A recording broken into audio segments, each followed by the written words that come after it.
자, 오늘 파헤쳐볼 이야기 바로 시작하죠. 금융시장이 단 48시간 만에 정말이지 정신없이 요동쳤습니다. 뭐랄까 완전한 혼돈에서 갑자기 축제 분위기로 확 바뀌어버린 거죠. 보세요. 화요일에는 시장이 그냥 곤두박질 쳤습니다. 그런데 딱 24시간 만에 믿기지 않을 정도로 강력하게 다시 튀어올랐어요. 아니 이렇게 격렬하게 방향을 트는 건 진짜 보기 드문 일이거든요. 그래서 다들 똑같은 질문을 할 수밖에 없었습니다. 대체 하루 만에 시장을 이렇게 뒤흔든 게 뭘까요? 이 미스터리를 풀려면요. 월스트리트에서 꽤 오랫동안 돌던 한 가지 이론을 알아야 합니다. 이게 아주 간단하고 어떻게 보면 좀 웃기게 들리는 약어 하나로 설명이 돼요. 바로 타코 이론입니다. TACO. 네, 먹는 타코 맞아요. 이게 사실은 Trump always chickens out. 그러니까 트럼프는 항상 막판에 꼬리를 내린다라는 말의 줄임말인데 월가에서 쓰는 일종의 은어 같은 거죠. 어떤 특정 행동 패턴을 딱 짚어내는 말입니다. 자, 이 슬라이드가 진짜 흥미로운 부분인데요.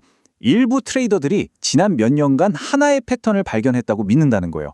그게 바로 이 5단계입니다. 먼저 강경책을 빵 터트려서 시장을 패닉에 빠뜨리고 그 다음에 슬쩍 톤을 낮추는 연설을 하고 결국엔 처음 위협했던 걸 걷어들이죠. 그럼 시장은 다시 힘차게 오르는 겁니다. 아주 예측 가능한 패턴이라는 거죠. 그렇다면 이번에도 정말 이 패턴대로 움직였을까요? 한번 타임라인을 보면서 그 긴박했던 48시간 동안 무슨 일이 있었는지 정확히 따라가 보죠. 자, 그럼 사건이 어떻게 흘러갔는지 한번 볼까요? 시작은 화요일 오전이었어요. 트럼프가 좀 애매하게 관세 위협을 툭 던졌죠. 시장은 바로 공포에 질려서 곤두박질 쳤습니다. 근데 바로 다음 날 아침 다보스 포럼에서는 분위기가 완전히 180도 달라진 거예요. 그러더니 오후에는 아예 소셜미디어에다가 관세 부과 안 한다고 딱 못을 박아버리면서 입장을 완전히 뒤집어 버린 거죠. 이 반응 좀 보세요. 월가의 분위기를 아주 적나라하게 보여주죠. 보고서에 따르면 바로 이 패턴에 돈을 건 트레이더들은 거봐 내 말이 맞지 하면서 축배를 들었다고 합니다. 그렇죠. 모든 시장의 움직임 뒤에는 언제나 승자와 패자가 있기 마련입니다. 이 극적인 반전이 낳은 결과를 한번 자세히 들여다보겠습니다. 이번 일로 가장 크게 웃은 것은 바로 방위 산업체들이었습니다.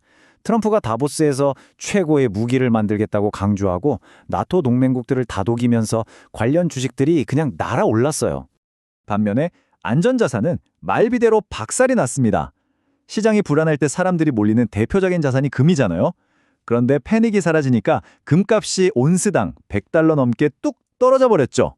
물론 전 세계가 다 축제 분위기는 아니었습니다. 특히 유럽 쪽에서는 일단 안도의 한숨은 쉬었지만 동시에 이런 식의 변동성이 얼마나 위험한지에 대해 아주 단호하게 경고의 메시지를 보냈습니다. 자, 그럼 이 사건을 통해 우리가 뭘 배울 수 있을까요? 매일 쏟아지는 뉴스 헤드라인, 그 너머에 있는 더 큰 그림은 과연 무엇일까요? 이런 단기적인 정치적 소음 너머에 시장의 진짜 펀더멘탈은 뭘까 하는 질문이 나올 수밖에 없죠. 흥미롭게도 소스 보고서는 바로 그 부분을 짚고 있는데요. 블랙록의 분석을 보면 AI 분야는 거품이 아니라고 합니다. 왜냐? 기업들의 실제 이익 성장세가 주가 상승 속도보다 더 빠르기 때문이라는 거죠. 이건 단기적인 정치 이슈와는 별개로 장기적인 기술 트렌드라는 더 큰 힘이 시장을 움직이고 있다는 걸 보여줍니다. 결국 많은 투자자들에게 이번 일은 그냥 어쩌다 생긴 혼란이 아니었던 겁니다. 여기서 우리가 얻을 수 있는 교훈은 명확하죠. 타코 이론이라는 패턴이 또다시 확인됐고 이런 정치적 이슈로 인한 하락은 오히려 매수 기회가 될 수 있다는 것, 그리고 시장은 과거가 아니라 미래를 본다는 점, 또 이런 변동성이 방산주 같은 확실한 승자와 안전자산이라는 패자를 만들어냈다는 점을 다시 한번 배울 수 있었습니다. 이 모든 것이 우리에게 마지막으로 아주 중요한 질문 하나를 던집니다. 네, 이번에는 타코 패턴이 정확히 들어맞았습니다. 하지만 전 세계적으로 판이 점점 더 복잡하고 위험해지는 상황에서 과연 이 패턴이 앞으로도 계속 유효할 거라고 장담할 수 있을까요?